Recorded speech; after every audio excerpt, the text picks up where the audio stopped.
Bienvenidos todos y todas a esta nueva sesión del Seminario de Economía Colombiana. El día de hoy vamos a retomar nuestro análisis sobre nuestro objeto de estudio estudiando la política económica. La política económica está caracterizada por ser la articulación de estrategias que formulan los gobiernos para conducir la economía de los países. Sobre la base de lo anterior, podríamos hacer un reconocimiento como de que es una parte normativa, empírica y social que estudia las doctrinas, así como la definición de criterios, de objetivos para el logro de unos fines dados. Es decir, la composición del Estado en términos estructurales, legales, normativos, desde la Constitución Política de Colombia hasta la última de las leyes, sufre una adecuación a unos fines definidos por el ente político, en este caso el gobierno, específicamente la rama ejecutiva, con la participación de otros organismos del mismo Estado, es decir, el Congreso de la República, las fuerzas vivas y otros actores en ese escenario de relacionamiento económico, social y por supuesto político. Estas estrategias son definidas utilizando políticas instrumentales, es decir, aquellas que sirven para el cumplimiento de esos objetivos o fines, y sectoriales, las que tienen que ver con los sectores que son agenciados, que son apoyados por el Estado en alguna medida, o que en alguna medida también tienen algunos problemas de relacionamiento en términos del uso del poder para el cumplimiento de sus objetivos.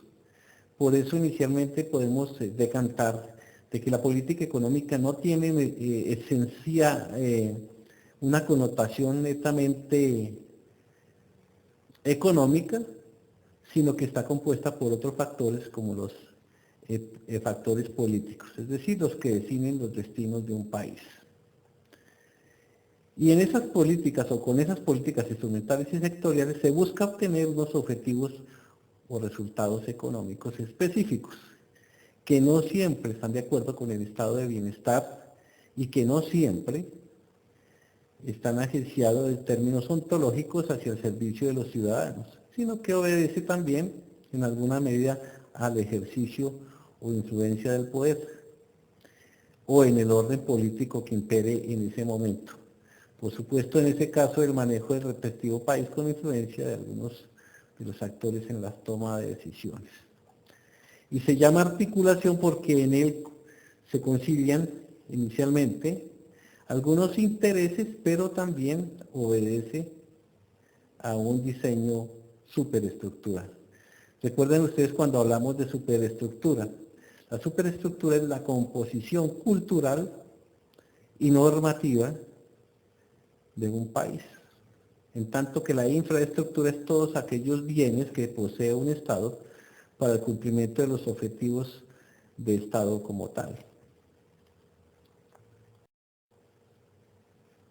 Y en esa definición, al calificar la política económica como normativa, empírica y social, decidimos que es normativa porque depende de esa instrumentalización de la superestructura, de las leyes y de las normas. Y es empírica porque su aplicación se da en determinada jurisdicción. En el caso del cual estamos hablando, pues es en la geografía, en el territorio determinado en alguna medida como nacional, como regional, como departamental, como municipal o como local. Hay políticas económicas nacionales, políticas económicas regionales, políticas económicas departamentales, políticas económicas municipales y por supuesto política económica de localidad o de junta administradora de determinado zona geográfica, o el caso diferente a las juntas administradoras locales o a las comunas encontramos los resguardos o los cabildos indígenas, que también tienen una conformación y un diseño de políticas económicas a su interior, en su propia jurisdicción, con sus propias leyes. La Constitución Política prevé que para estas zonas hay un tratamiento legal específico y diferencial de toda la nación colombiano. Y se dice que es social porque cuando la superestructura ejerce su acción en grupos sociales, es decir, en grandes masas de seres humanos, organizados o no, ¿sí?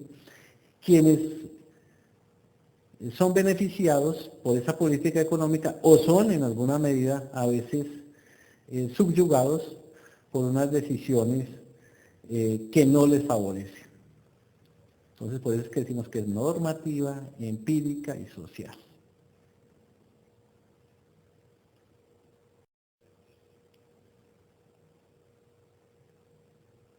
En teoría, esa política económica integra el análisis económico, de ahí que en alguna medida se ha dado una fundamentación teórica sobre el análisis económico, llegando en algún momento a ser validada por los indicadores económicos que se han estudiado con anterioridad en los cursos antecedentes a este. Decíamos que integra ese análisis económico con sus diferentes componentes, y en esos componentes encontramos los actores y los escenarios. Cuando hablamos de análisis económico lo podemos hacer desde la perspectiva nacional, por supuesto, regional, departamental, municipal o local también.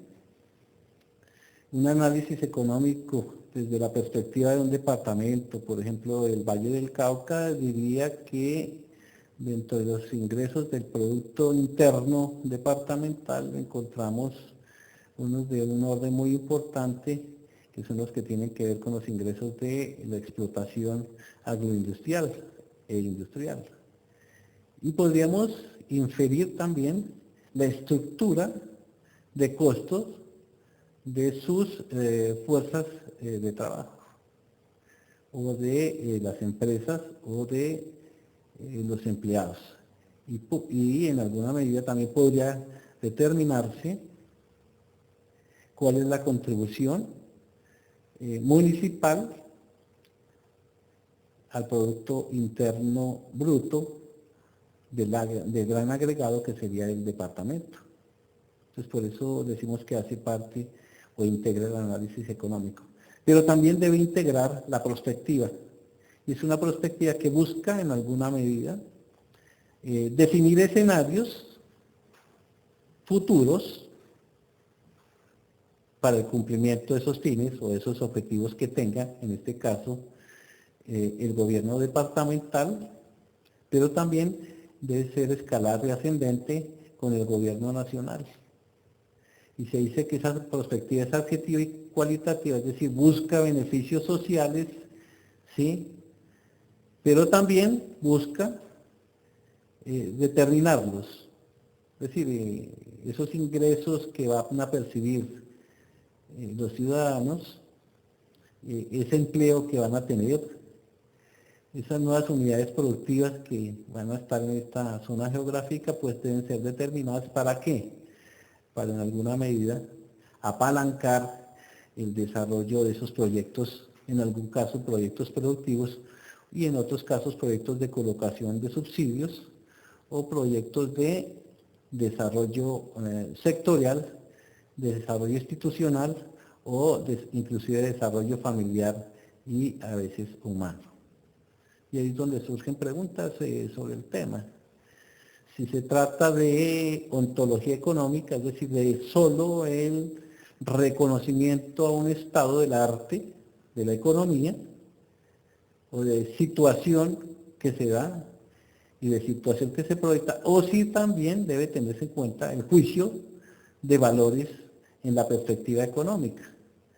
Por ejemplo, la justicia, la igualdad, la equidad, la contribución por parte de los ciudadanos a la creación de valor y de creación de riqueza, o si solo, en alguna medida, es la colocación también de recursos para apalancar determinados sectores económicos que en algún momento son privilegiados por el arbitrio del gobernante de turno. Son preguntas que surgen no para una discusión teórica, sino preguntas que surgen para determinar cuando se da una composición o un diseño de esa política económica en la perspectiva de defender unos valores que sean cuantitativamente importantes, pero que también tengan un resultado desde la perspectiva social. Es decir, si el desarrollo económico contribuye al desarrollo de las familias, al desarrollo de los individuos, pues definitivamente tendremos un juicio de valor. O si por el contrario ocurre que la concentración de riqueza también obedece, por supuesto, a un diseño, una política económica, pero no necesariamente tiene en cuenta todos los habitantes de determinado país o de determinada región. Son cuestionamientos que surgen previos al análisis económico para el diseño de esa política económica. Un país que se encuentra en proceso de privatización de las empresas públicas, pues expresa unos valores, ¿sí?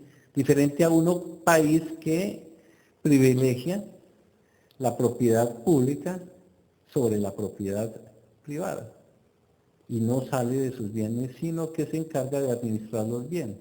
Entonces hay problemas que en los últimos años se han podido observar en las economías de América Latina. Y lo que fue denominado desde finales de los años 90, inicios del nuevo milenio, como neoliberalismo. Es decir, el Estado pierde su capacidad de intervención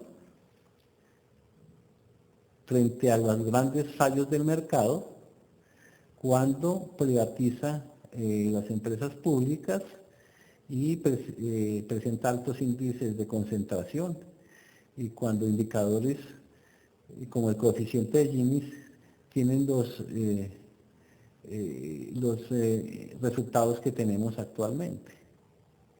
Si bien en alguna medida en la axiología económica encontramos también un juicio económico y moral, pues también es la aplicación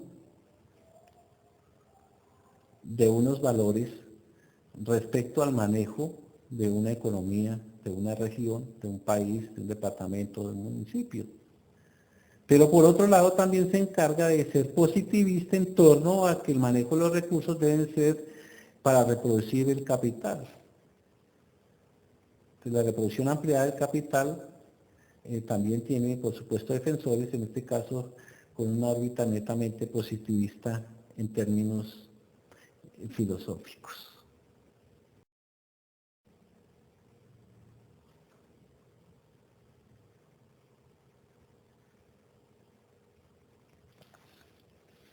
Ese proceso de planeación económica, es decir, cómo se elabora, ¿sí? Depende, por supuesto, de la estructura del Estado, la definición de orientación hacia los mercados externos, orientado, por supuesto, por el gobierno de turno, y se expresa documentalmente en planes, políticas, programas y proyectos. Por supuesto que a veces ocurren disfunciones dentro del mismo aparato estatal. En el caso, por ejemplo, de que haya intereses, que casi siempre existen, entre ministros del gobierno que tienen diferentes intereses y que apoyan y fueron apoyados por diferentes sectores, tratarán de influir en el gobierno para que sus amigos sean beneficiados de los proyectos, de esos planes, políticas, programas y proyectos que establezca el gobierno nacional. Entonces, por eso se encuentra el ministro que trabaja en el Ministerio de Minas y sale posteriormente al sector privado, va y apoya a una gran empresa internacional, una multinacional, logra beneficios por el hecho de haber sido ministro y después vuelve al gobierno a otro cargo de gran importancia. Entonces en esto no se puede uno despojar tampoco de unos juicios previos en esta elaboración de la política económica o en la perspectiva de cómo se ve la política económica. Una, como funcionario público, como el ejercicio del poder para impulsar esa política económica. Dos, como ciudadano. Tres, como empresario o otro tipo de actor. Depende del sitio donde se ubique el analista, pero puede tener 3 o 4 perspectivas. De hecho, lo que uno esperaría es que esa definición sea articulada sobre la base de una gran política que vamos a ver en su momento, que sería la que involucraría no solo a los actores del gobierno, a los que toman las decisiones, sino que involucraría a los sectores o actores que no tienen mucho peso, incidencia y poder, pero que en alguna medida se ven perjudicados o beneficiados por la acción de esas políticas.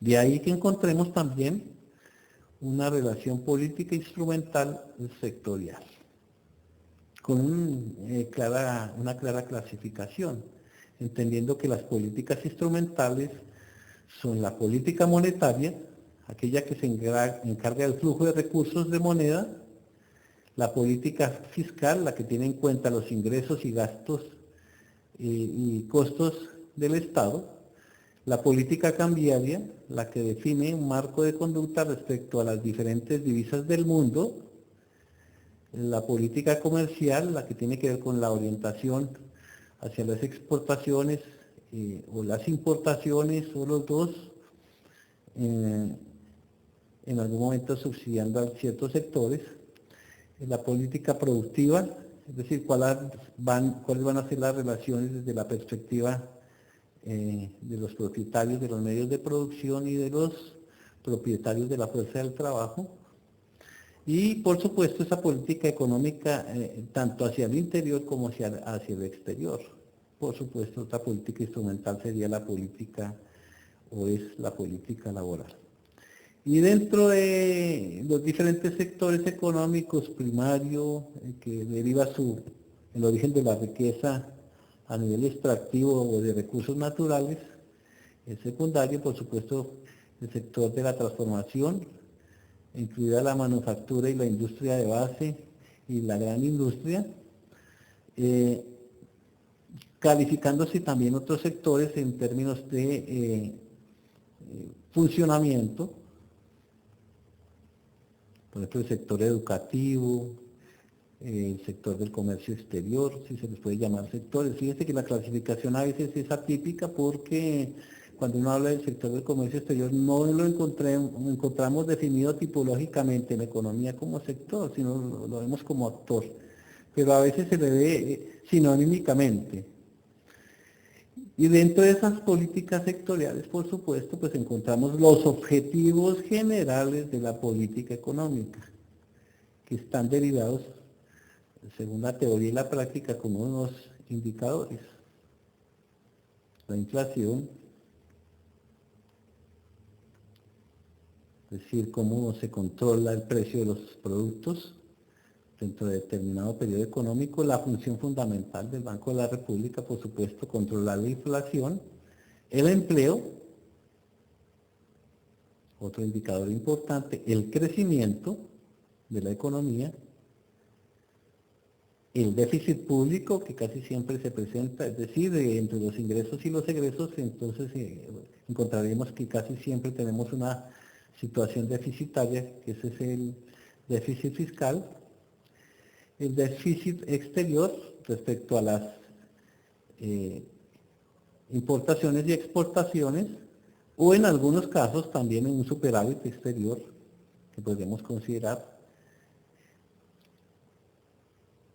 El manejo, por supuesto, como indicador dentro de esos objetivos de la tasa de cambio, la balanza de pagos, que se deriva de la balanza comercial. La balanza de pagos simplemente es los dólares que nos ingresan por exportaciones versus los dólares que pagamos por importaciones. Eso nos dará una situación deficitaria o superavitaria. Y por supuesto el índice de precios al consumidor o el IPP, el índice de precios al productor. Tenemos este esquema, este gráfico que nos ilustra sobre la composición, ¿sí? Pero la política monetaria, dependiendo de qué decisiones se tome en la política económica, definirá en alguna medida situaciones que también se convierten en objetivos. Por ejemplo, si a mayor masa de dinero físico en el mercado, pues posiblemente suba la inflación, ¿sí? O a mayor costo del dinero en los créditos internos, se pueda detener la inflación, o a mayor facilidad de acceso a créditos, de pronto se aumente la inflación. Eso depende en alguna medida de escenarios que se podrán mirar con detenimiento cuando hagamos un ejercicio práctico. Lo mismo podría ocurrir en el caso de la política comercial. Si queremos incentivar en la inserción de productos de origen agropecuario en mercados internacionales, pues el Estado lo que hace es subsidiar esas exportaciones sin colocarlas a un nivel de precios dumping, porque los precios dumping están castigados por la OMC. Entonces había algunas barreras de entrada a otros países, pero el gobierno puede incentivar el desarrollo del sector agropecuario y de ciertos productos de origen agropecuario, incentivándolo y colocando algunos subsidios. Y en política productiva pues, puede ser agenciar cambios e innovaciones. Un ejemplo podría ser en el sector tecnológico, dando acceso a que la gente tenga mayores posibilidades de capacitación, de formación, y en algún caso eso serviría para agenciar el crecimiento del sector. Al crecer el sector, este contribuye al Producto Interno Bruto, y a que contribuye al Producto Interno Bruto, pues por supuesto aumenta los agregados, mejorando sus indicadores.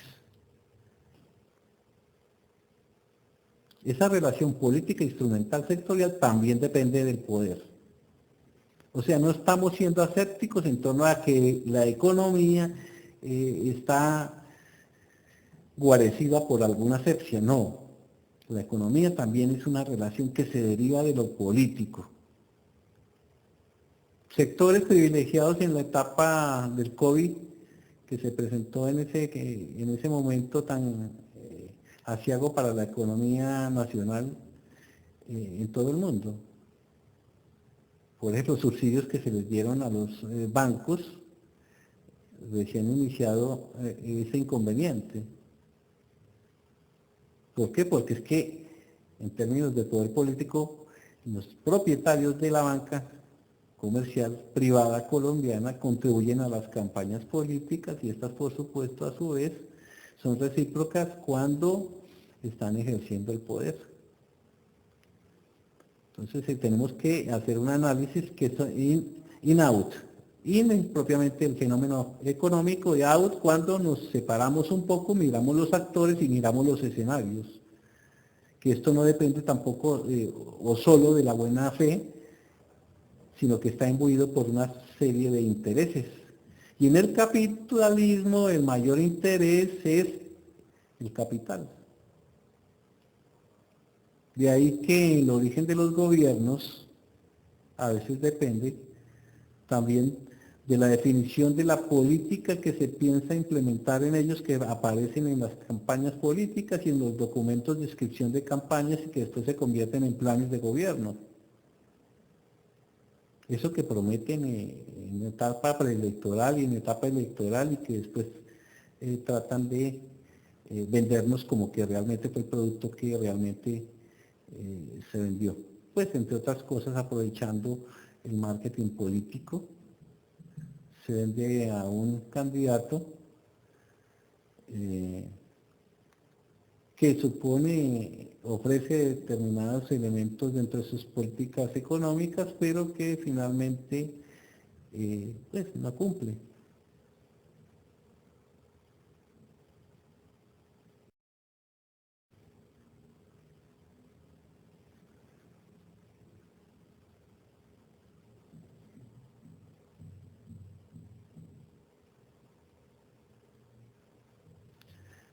Decíamos que esas políticas instrumentales se integran con las políticas sectoriales buscando unos resultados, ¿sí?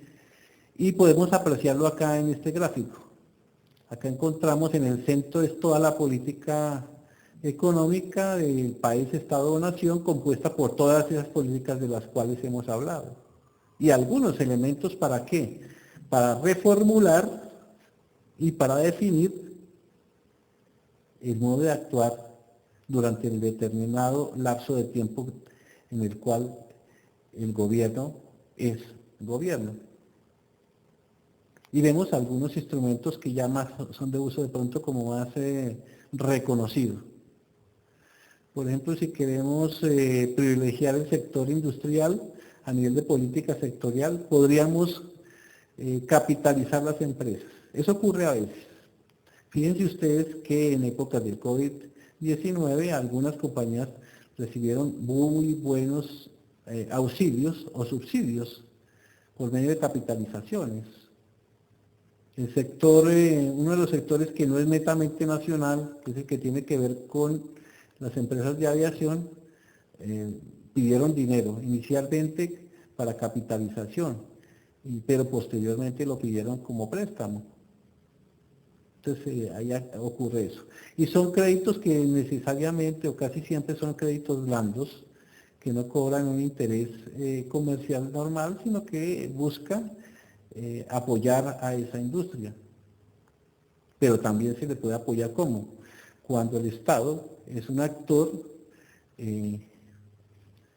muy grande que hace compras. Entonces las compras oficiales también podrían en alguna medida dinamizar la economía.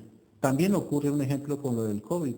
Cuando compran mercados, pues lo que están haciendo es un apoyo, entre comillas, a las compañías, grandes superficies y empresas de distribución comercial de productos de primera necesidad para las capas más vulnerables del país.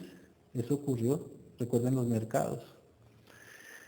También se pueden dar políticas de refinanciación, pero con créditos blandos, porque la refinanciación en términos de la banca comercial, pues simplemente es en tomar un lapso de tiempo, correrlo, valor presente a valor futuro, se le corre unos meses, simplemente se cobra intereses por esos meses y se firma un convenio de pago o un documento que acredita la refinanciación sin que necesariamente, ¿sí?, y se renuncia a la compra de ese dinero, o sea, toca pagar esos intereses. En el caso de la industria lo que se busca es que refinanciada la industria pues vuelva a ser competitiva y vuelva a generar valores agregados y produzca empleo y que por supuesto los empleadores ganen dinero. Y también encontramos a nivel industrial créditos de fomento, en los cuales empresas dedicadas a determinadas industrias reciben beneficio de, puede ser bonos de certificados de abono tributario, es decir, que por la producción o por el mantener una planta de más de 100 personas recibirán un CDT por el valor nominal de determinado número de mínimos.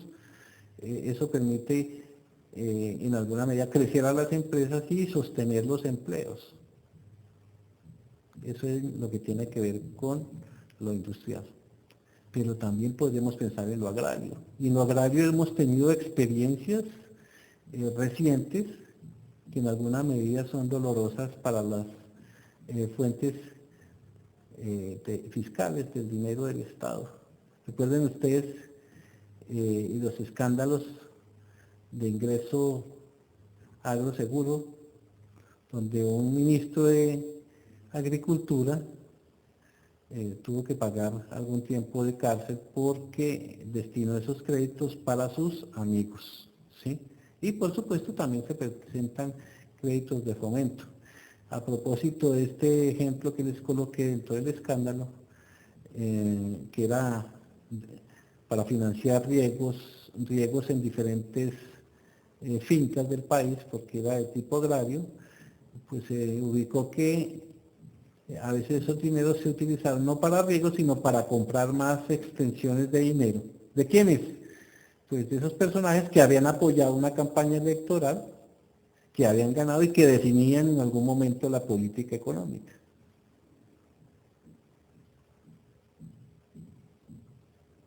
ya en otra política sectorial, por ejemplo en el sector vivienda. El hecho de que el gobierno apoye proyectos de vivienda de interés social y de viviendas de interés prioritario, dando una parte o porcentaje del costo total de la vivienda, hace que se fomente el sector vivienda, que crezca. Por supuesto, buscando bajar las tasas de gente que no tiene vivienda y que no tiene techo. Entonces eso también cumple un objetivo en algunas medidas, a veces social, pero a veces ocurre que es para apoyo de las grandes empresas productoras de vivienda de estratos 4, 3, 2 y 1, ¿sí? Y en algunos casos también se agencian proyectos de vivienda ya suntuaria de estratos 5 y 6. Entonces, eso depende también de la definición de la política económica. Y todo esto está, pues, por supuesto, consagrado en el plan de desarrollo, pero se vuelve más positivista por una parte, pero más normativo por otra parte, en el presupuesto nacional. Porque el flujo de recursos tiene que tener una destinación específica.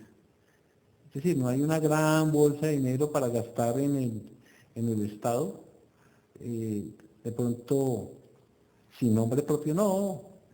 Eso solo ocurre cuando hay una emergencia económica o cuando hay una emergencia sanitaria o cuando hay una emergencia de diferente orden, que el gobierno le pide al Congreso facultades especiales para no tener que definir por medio de leyes del Congreso los gastos del Estado.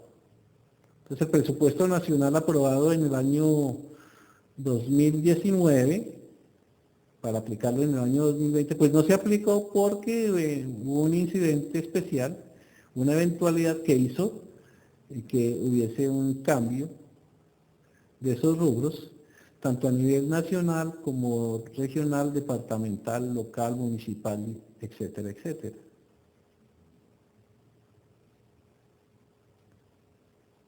Por eso cuando hay un gobierno de turno en una de sus famosas visitas a un pueblo y le piden una escuela, dice que sí, que con mucho gusto, que no hay ningún problema, que hable con mi doctor Juan Emilio o Jorge Enrique o doña María Cleofa o etcétera, etcétera, y que eso lo soluciona en un tiempo muy cercano, pues a veces se alejan un poco de la realidad, ¿sí? Pero hace parte también de una demostración de que los gobiernos en su momento se cubren con un manto de populismo y es decirle a la gente o hacerle creer a la gente que se le está poniendo atención. Pero a veces eso no ocurre. A veces después en posteriores planes de desarrollo y posteriores presupuestos de pronto se ha tenido en cuenta, pero de seguro el colegio que piden no lo van a hacer en el lapso cercano, porque no hay un situado fiscal que esté orientado a la construcción de ese colegio. Ya en política monetaria, pues lo habíamos analizado,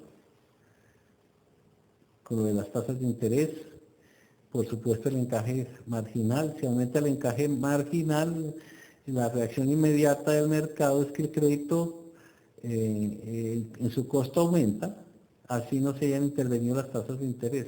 ¿Por qué? Porque hay menos dinero en el mercado. Si subiera a un 50% el encaje marginal, pues habrían apenas el 50% de dinero en el mercado. Y al ocurrir esto, pues como se hace un recurso escaso, entonces ustedes saben que un bien que es escaso, su precio aumenta. Es una ley de los mercados. A mayor oferta, menor precio. A menor oferta, mayor precio.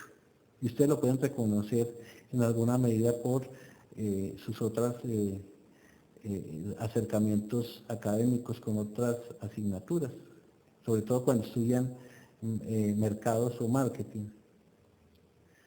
Y por supuesto, dentro de esas políticas monetarias, pues también encontraremos las operaciones de fomento de la unidad de valor real, en el caso de lo que se denominó en algún momento como un proyecto de fomento, por una parte al empleo, pero por otra parte a la inversión de pequeños propietarios y por otra parte pues al crecimiento económico.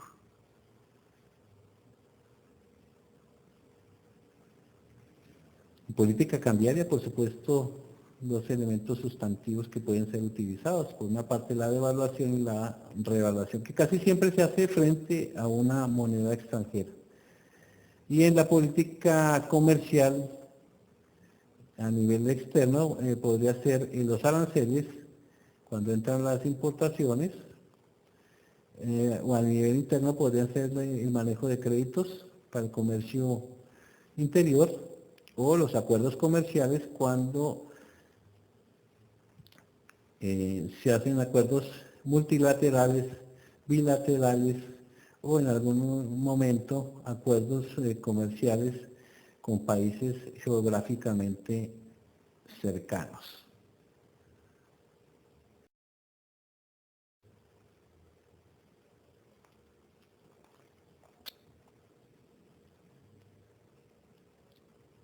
Esas políticas comerciales tienen una clasificación o una taxonomía.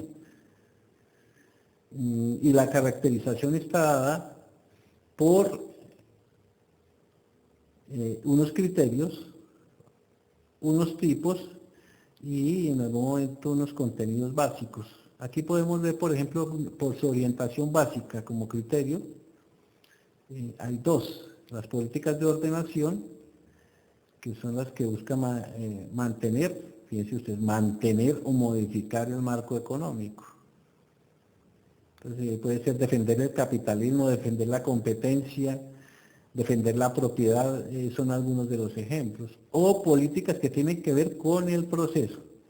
Estas de ordenación pues necesitan por supuesto muchos debates en el Congreso, pero un Congreso con alto nivel porcentual de gente que derivó su ingreso al Congreso por grandes capitalistas y por grandes empresas capitalistas, por supuesto, pues van a actuar en beneficio de quienes los eligieron. Es apenas una cuestión lógica y de sentido común.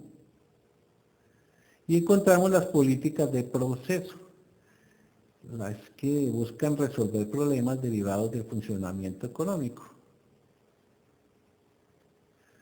Entonces, por ejemplo, en el caso de el manejo de créditos con el exterior. Una política cuando existía la banda cambiaria, que era una institución que operaba en el Banco de la República, pues fácilmente se devaluaba el tipo de cambio. ¿Por qué? Porque al devaluar el tipo de cambio permitía pagar con mayor facilidad esos créditos. Fíjense que aquí hablo de devaluar el tipo de cambio, ¿sí? Y cuando hablo de devaluar el tipo de cambio, vamos a pensar que es el dólar. Entonces, para que el dólar valga menos, ¿qué ocurre? Es un concepto que es simétricamente opuesto al valor del peso.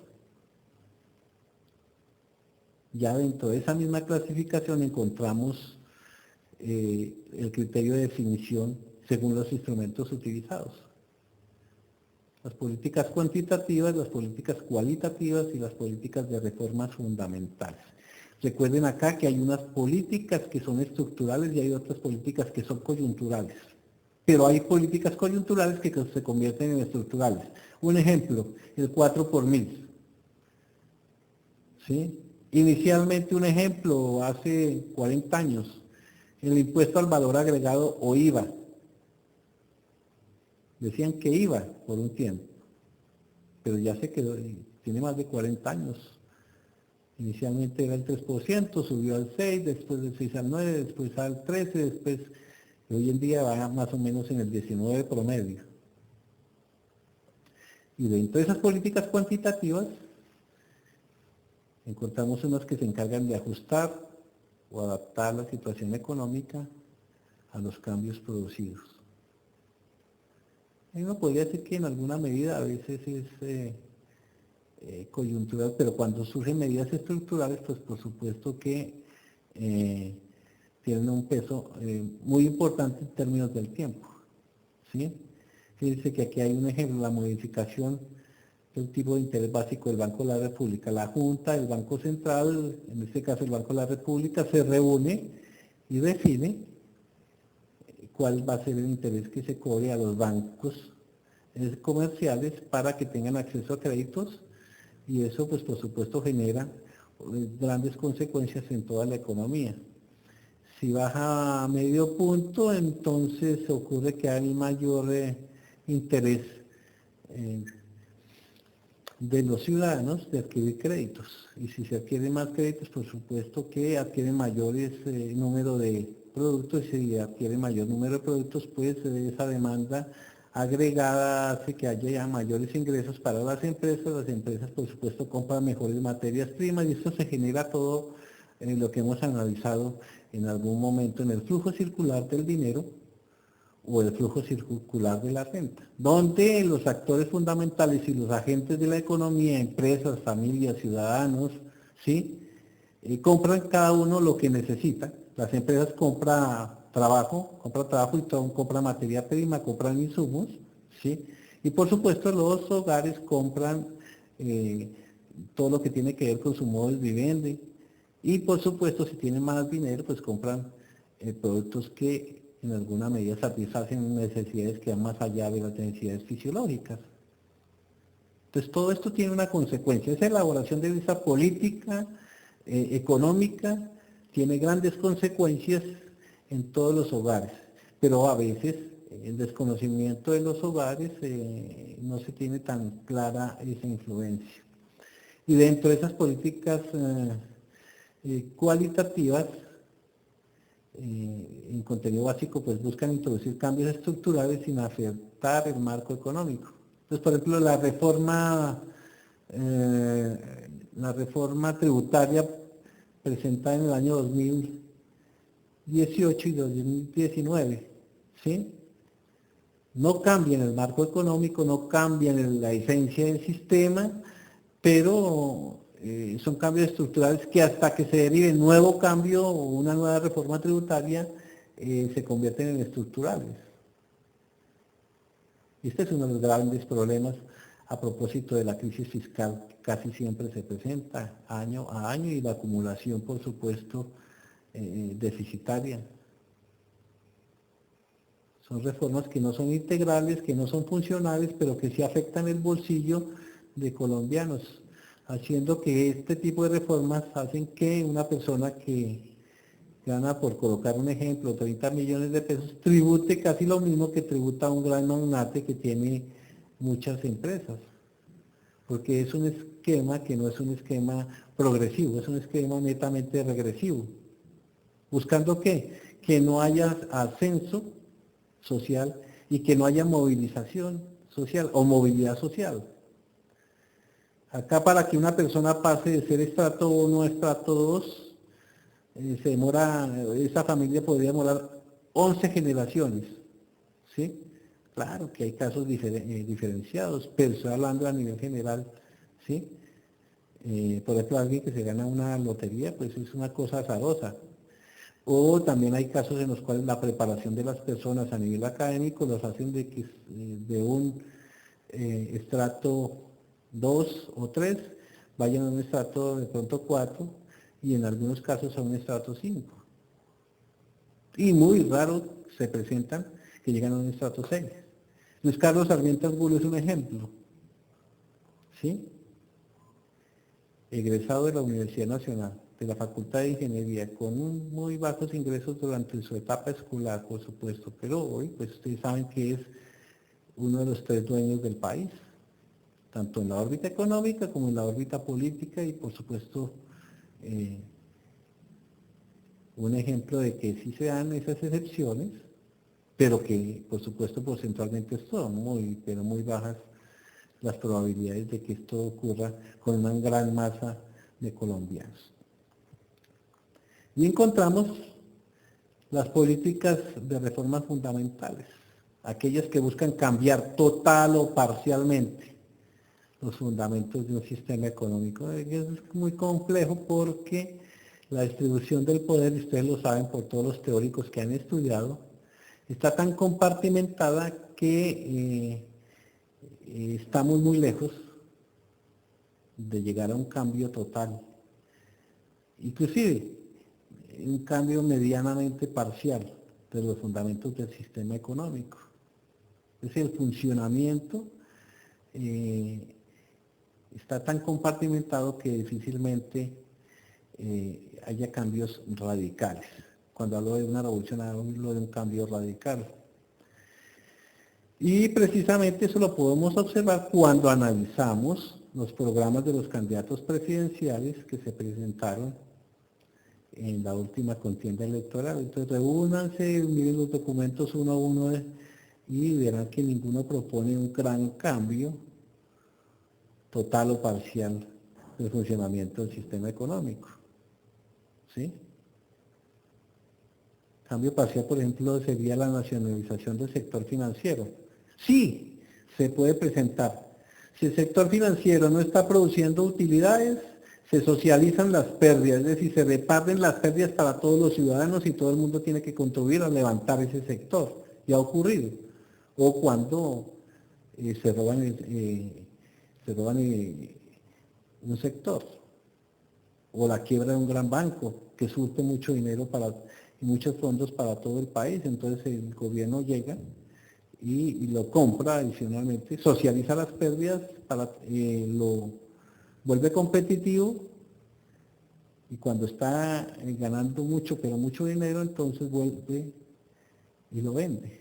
Entonces a veces ocurre eso, se socializan las pérdidas y se privatizan las ganancias. Otro podría ser la privatizar empresas y o servicios públicos. Fíjese, aquí ese es un cambio parcial y eso es lo que calificamos en algún momento en la etapa de los años 90, inicios de este siglo, como el neoliberalismo.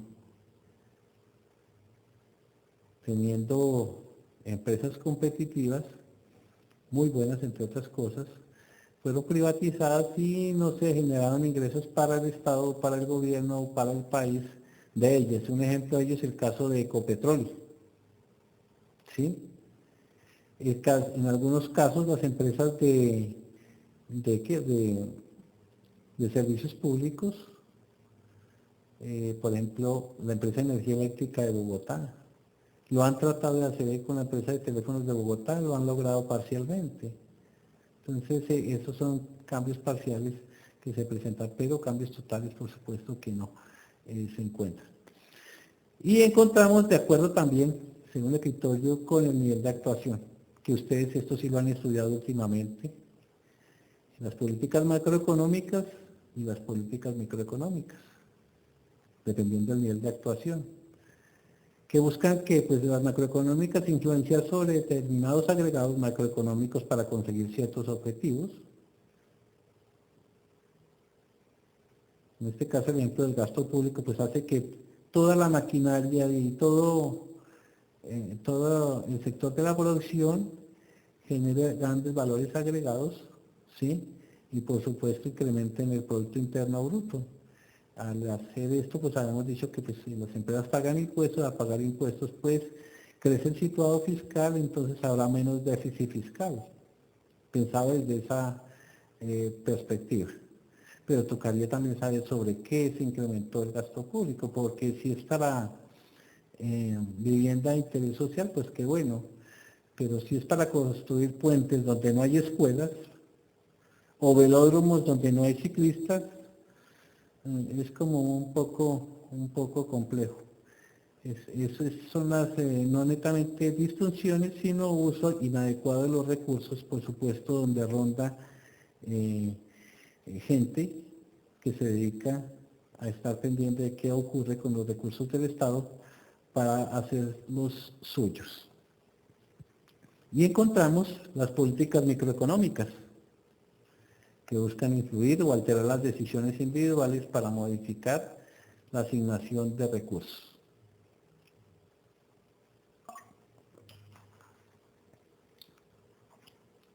Un ejemplo, pues por supuesto, la desgravación fiscal a la exportación para un sector productivo. Pensemos en que quienes exportan café no tienen impuesto de salida ni tienen impuestos internos. Entonces, por supuesto, pues esas decisiones son de tipo microeconómico, pero contribuyen al desarrollo de un sector productivo. Colocarle IVA al arroz, ¿sí? Entonces eso hace que la gente pues demande menos arroz, si se puede demandar menos arroz, que es como complejo porque es un producto de primera necesidad y que no, en términos de elasticidad de demanda, pues no tiene el comportamiento que tendrían otros, ¿no? Ustedes en la validación de conocimientos en microeconomía y en econometría pues lo han observado. Y por supuesto que encontramos, en función de la dimensión temporal, que a veces es un poco complejo tratar de hacer esta definición en economía y en administración en términos generales en ciencias sociales, aunque hay tiempos determinados. En el caso de las políticas a largo plazo, es influir sobre determinadas variables económicas en periodos superiores a 8 años, es decir, a 2 gobiernos. Esas políticas a largo plazo a veces se acentúan de gobierno a gobierno o a veces desaparecen. Entonces, programas globales con dotación de infraestructuras, cuando existía el Instituto Colombiano de Construcciones Escolares, tenía planes que eran de este tipo y políticas que eran de este tipo. Cuando hubo el plan decenal de educación en los gobiernos del señor Samper y que en el señor Gaviria, que eran programas de carácter educativo, se llamó Plan Decenal de Educación, o sea, iban más allá de los 8 años de los cuales se habla acá. Y las políticas a medio plazo, que son para periodos de 4 o 5 años, y es un gobierno más o menos, entonces aparecen casi siempre en las promesas de los programas de los candidatos presidenciales. Por ejemplo, mejorar la dotación de infraestructura en las áreas desfavorecidas. A veces es como muy generalista. Ya cuando van a llegar al situado fiscal, es decir, a la conformación del presupuesto nacional, pues vienen las pujas regionales por medio de los representantes de la Cámara y de los senadores de la República para tener mayor posibilidad de tener acceso a esos recursos y a esos programas. ¿Sí? Es donde uno ve ciertas regiones del país que tienen 3, 4, 5 senadores muy bien desarrolladas en ciertos sectores y ve también departamentos del país que no tienen mucha influencia en la colocación de esos recursos porque tienen un senador y de pronto dos representantes, un representante. Entonces los dineros y ese flujo de recursos no va a llegar. ¿Por qué? Porque tampoco hay capacidad electoral en términos de población en edad de elegir que pueda apoyar esas campañas. Entonces difícilmente se podrá ver un desarrollo avanzado en muchos temas en una población y en una zona geográfica de poca población. Pensemos en Guainía, ¿sí? Inclusive podríamos pensar en un departamento que generó muchos recursos anteriormente, que era San Andrés y Providencia, Santa Catarina, ¿sí? A mayor afluencia demográfica, pues mayores posibilidades porque habrá mayor participación política y los políticos pues se encargan de que el flujo de recursos sean transados en negociaciones con el gobierno nacional para que el gobierno nacional obtenga las cosas que necesita por medio de leyes o de algunas prebendas de colocación de recursos, pues lo logra. Fíjense ustedes el recuerdo del cambio del articulito, en el cual resultaron implicados algunos personajes por haber apoyado la reelección, ¿sí? Entonces eso tiene que ver, ¿por qué? Porque influían amplias zonas a nivel electoral. Y encontramos las políticas a largo plazo, que son para periodos entre 18 y 24 meses, que a veces son medidas de contingencia o que a veces son medidas apenas de funcionamiento. Lo que se hace cada año al aprobar el presupuesto nacional es eso, ¿sí? Pero también se pueden hacer concesión de estímulos fiscales y crediticios para activar, por supuesto, la demanda agregada.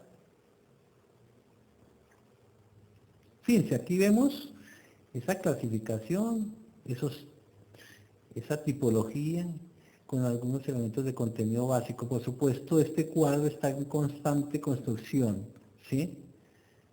cuadro que se inició hace más de 25 años, pero que ha mutado y que por supuesto tiene algunos elementos que son sustantivos y otros que no lo son tanto, pero que operan en esas políticas económicas de las cuales venimos hablando.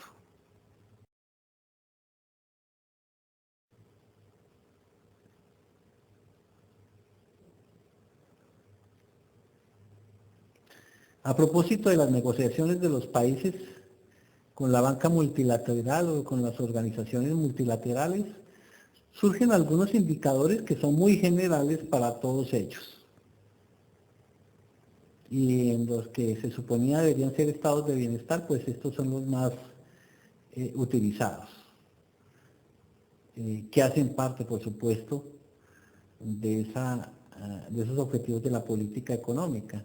Fíjense, vimos inicialmente los tipos de políticas económicas y llegamos acá a los objetivos generales que se buscaría dentro de esa política económica y que son medidos por estas organizaciones multilaterales para colocación de sus dineros en los países, sobre todo en desarrollo como el nuestro.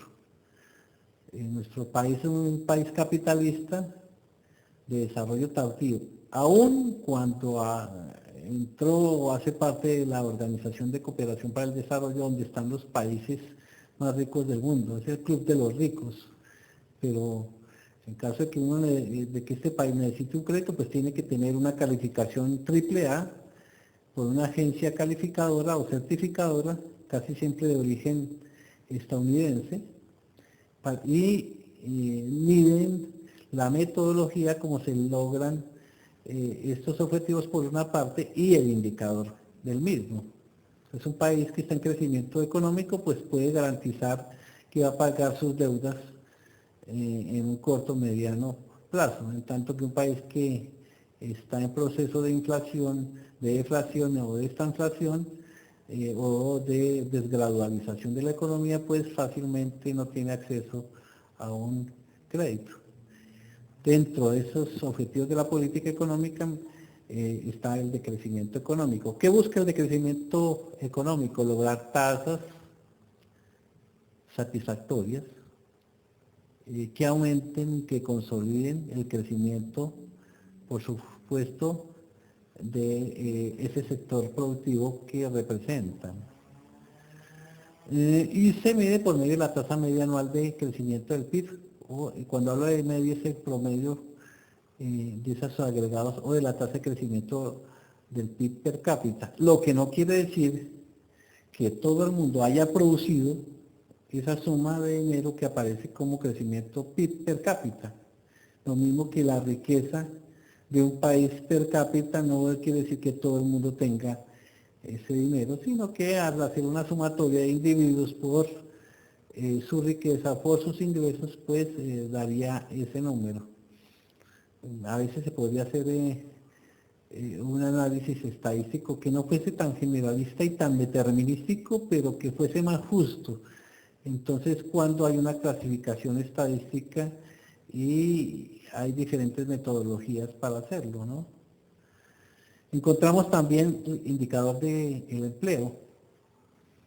Acá dice pleno empleo, yo he tratado de matizarlo un poco porque cuando hay pleno empleo, pues la naturaleza del sistema también se cae, porque también se caracteriza porque siempre haya un flujo circulante de desempleados que permitan que el sistema contrate a bajos costos la mano de obra. Si la oferta de empleo es igual a la demanda del empleo, por supuesto, la tendencia al aumento de precios o de salarios, mejor de salarios, es más alta. Busca garantizar la creación de puestos de trabajo para proporcionar un nivel de vida razonable para todos los miembros capacitados de la fuerza laboral. Y dentro de estas, pues por supuesto los indicadores se mide por medio de tasa de desempleo, distribución del empleo, desempleo por edades, por sexos, por regiones, precios de salarios para gente calificada, salario mínimo, reciprocidad en beneficios adicionales de la industria, costo o estructura de gastos de las empresas, etcétera, etcétera. Porque aquí hay salarios que no son necesariamente pagos estipendios económicos por medio de moneda, sino que también el hecho de participar o contribuir a una buena empresa donde hay un buen nivel mm, mm, en términos de otros beneficios adicionales. Fíjense que digo otros beneficios adicionales, o sea que no tienen que ver con moneda, pues también estructuran un nivel de vida. Y encontramos el que tiene que ver con el IPC, el mantenimiento general de precios, una tasa de inflación reducida. Pues por supuesto el índice de precios al consumidor, el IPC, el índice de precios al por mayor y otros, el índice de precios al productor también tiene que ver, aunque se le utiliza más para medirlo en términos de industria del IPP, el índice de precios al productor. Encontramos otro de la distribución de la renta y de la riqueza. Esto es muy, pero muy complejo, ¿sí? En un país tan desigual y con tanta inequidad, bordeando la injusticia, pues es muy complejo tratar de determinar, porque a veces la esencia del sistema es que persistan esas situaciones de desigualdad. En términos de significado es que la reducción progresiva de las diferencias entre los niveles de ingresos personales, la concentración de riqueza y la provisión de bienes públicos. La medición, por supuesto, es más general, es el coeficiente de Gini, es la distribución de la renta disponible acumulando percentiles de familias de acuerdo con la renta familiar total, y la distribución de la renta en áreas rurales y urbanos. También la misma apropiación de la renta en áreas rurales y urbanas. El costo de vivir en una gran ciudad para una familia es bien complejo, con alguna diferencia con los sectores rurales, donde a veces el pancoger de la ruralidad permite que se viva en mejores condiciones y mejores satisfacciones de bienes que se proveen para la supervivencia, lo que nosotros categorizamos como los que satisfacen las necesidades primarias o fisiológicas. Otro objetivo, que hay equilibrio entre la balanza de pago, es decir, entre el flujo de recursos de importaciones y el flujo de recursos de exportaciones, donde una expresión muy importante es el manejo de las reservas y a nivel internacional. Dice que una fórmula interesante en el manejo del COVID-19 en ese momento pudo haber sido haber acudido a las reservas de divisas a nivel internacional. Eso nos hubiese permitido pues sortear con menor dificultad el tránsito por ese problema, pero por supuesto tenía un costo en términos de que los indicadores para las calificadoras podrían haber bajado y no tendríamos acceso a créditos del exterior por estas grandes proveedoras de recursos o de dinero para los países, el Fondo Monetario Internacional, el Banco Mundial, el Banco Interamericano de Desarrollo, etcétera, etcétera. Y en esos indicadores encontramos el saldo de la balanza por cuenta corriente, la evolución de la balanza comercial y por supuesto la evolución del tipo de cambio.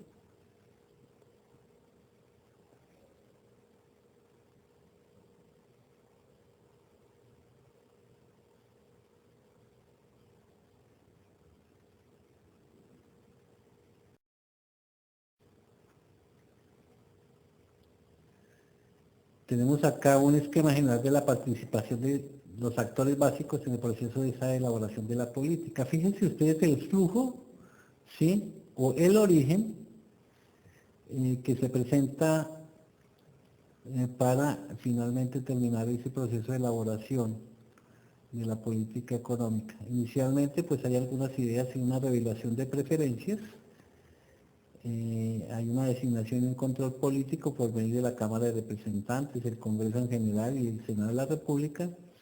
Hay una fase de ejecución de actuaciones y un relacionamiento de agencia y delegación, una delegación y autonomía de relación de agencia, y por supuesto pues siempre se presentan algunas contingencias de negociación entre esos actores que son por una parte el gobierno que coloca el plan de desarrollo o el presupuesto nacional a nivel de propuesta y por supuesto los senadores y representantes pues quieren obtener algunos beneficios. Pensaría uno que en sus regiones solamente, pero también hay otro tipo de presiones que tienen que ver con contratación, que tienen que ver con cargos, es decir, de tener acceso a la burocracia, que en alguna medida está legitimado por la cultura política colombiana. Entonces, volviendo al caso del articulito, recordamos que a estos personajes que fueron juzgados y que pagaron cárcel por haber transigido y negociado ese voto, les pagaron con puestos burocráticos o con, más exactamente, con notarías. Dieron de a dos notarías, les dieron, digo yo, es decir, el poder nombrar un notario, cierto poder burocrático, pues que la ley pues demostró que había sido así, porque si esas personas pagaron condena por esto, pues fue porque un juez de la República encontró que había sido violando la ley. En esas presiones y búsqueda de intereses específicos encontramos hasta los intereses personales, entonces uno ve fácilmente que el hermano de un senador está de cónsul en Guyana, o en Hawái, o en las Islas Vírgenes, ¿sí? Y no es porque se haya preparado precisamente en la rama de las relaciones internacionales y en la rama diplomática, no, simplemente pues a veces pagando favores de tipos políticos. Yo hago estas afirmaciones sobre la base de lo que se documenta a veces en los juzgados o a veces en las agencias del Estado que se encargan de investigar este tipo de eventualidades. Por supuesto hay consultas, influencia de asesoramiento técnico y pues cada quien se identifique ideológicamente con un modelo de desarrollo y por supuesto con una forma de tener acceso al poder. Recuerden ustedes que en alguna medida pues estos esquemas no son exactos con la realidad, pero obedecen a modelaciones que hacen algunos teóricos. En este caso fue tomado del señor José María Oquín en un estupendo capítulo de un libro que se llama Análisis del entorno económico de los negocios.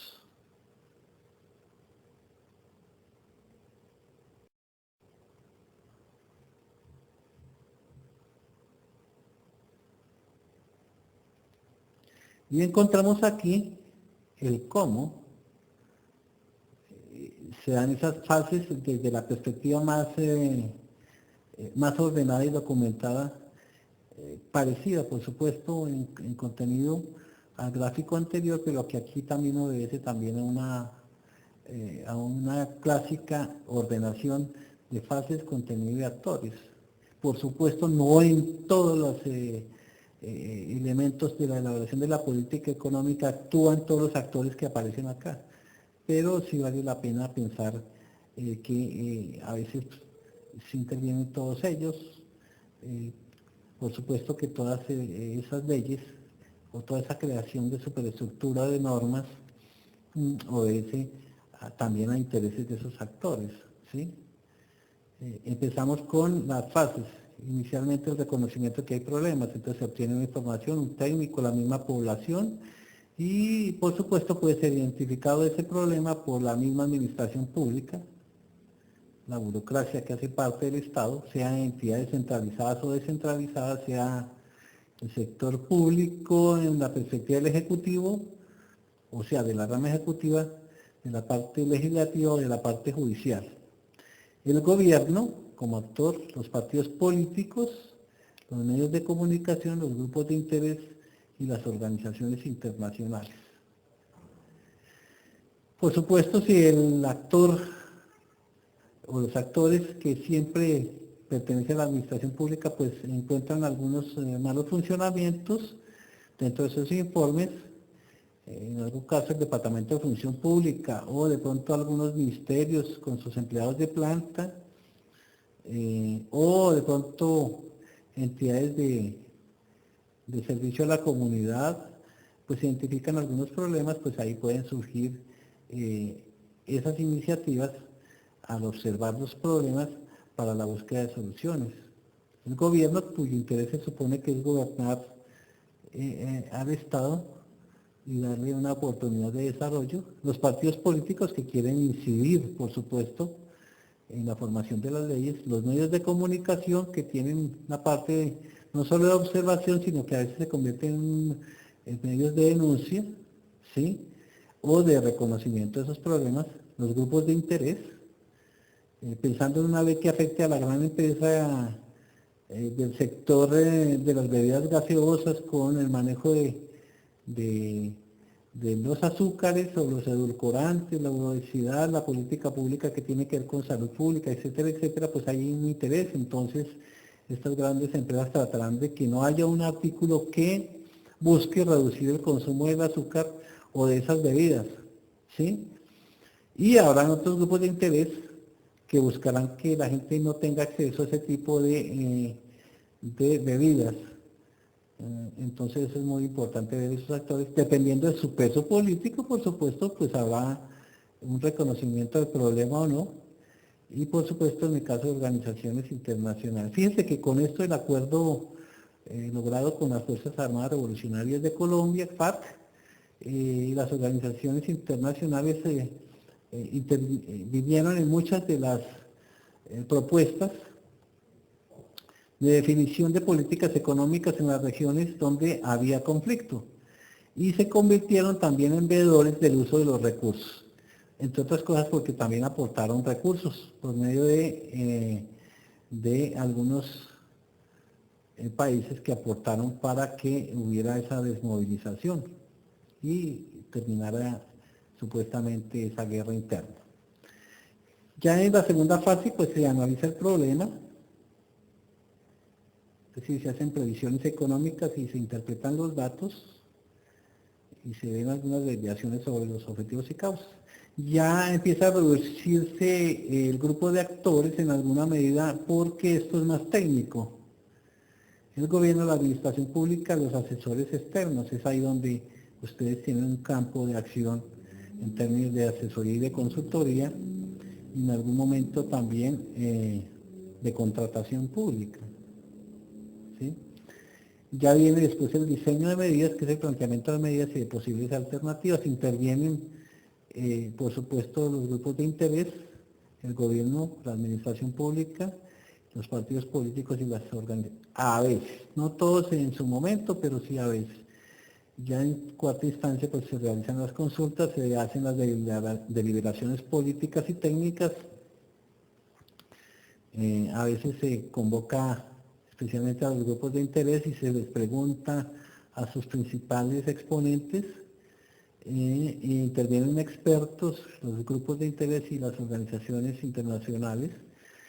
En quinta instancia, la discusión y aprobación parlamentaria, el debate y aprobación de las medidas, donde hay participación, por supuesto, de los partidos políticos y el gobierno, y en algún momento dado, pues el gobierno los pone en ejecución por medio del instrumento burocrático, sea por medio de el statement en su máxima expresión.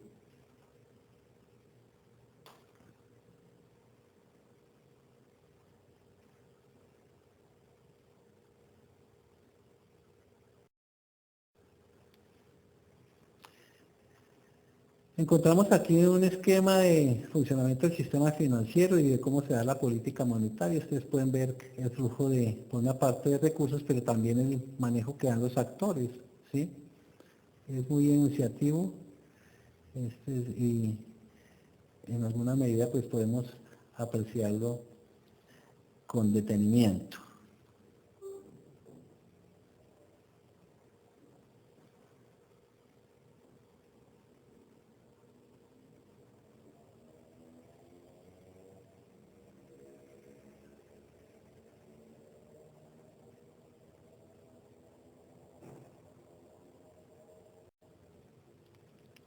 Una sugerencia que pueden ver esto en estos los textos que aparecen acá. pero por supuesto también en las fuentes remitidas en el sílabus que miramos anteriormente, y un recuerdo así como general desde la perspectiva de los negocios internacionales cuando se hace el análisis del entorno de los países, y que ustedes también trabajaron mucho en economía internacional, recuerdo, eh, que es el libro de análisis del entorno económico de los negocios del señor José María Oquín. Es muy interesante.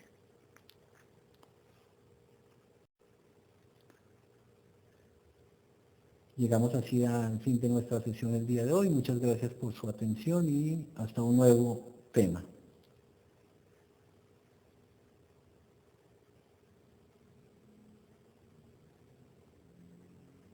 Feliz día.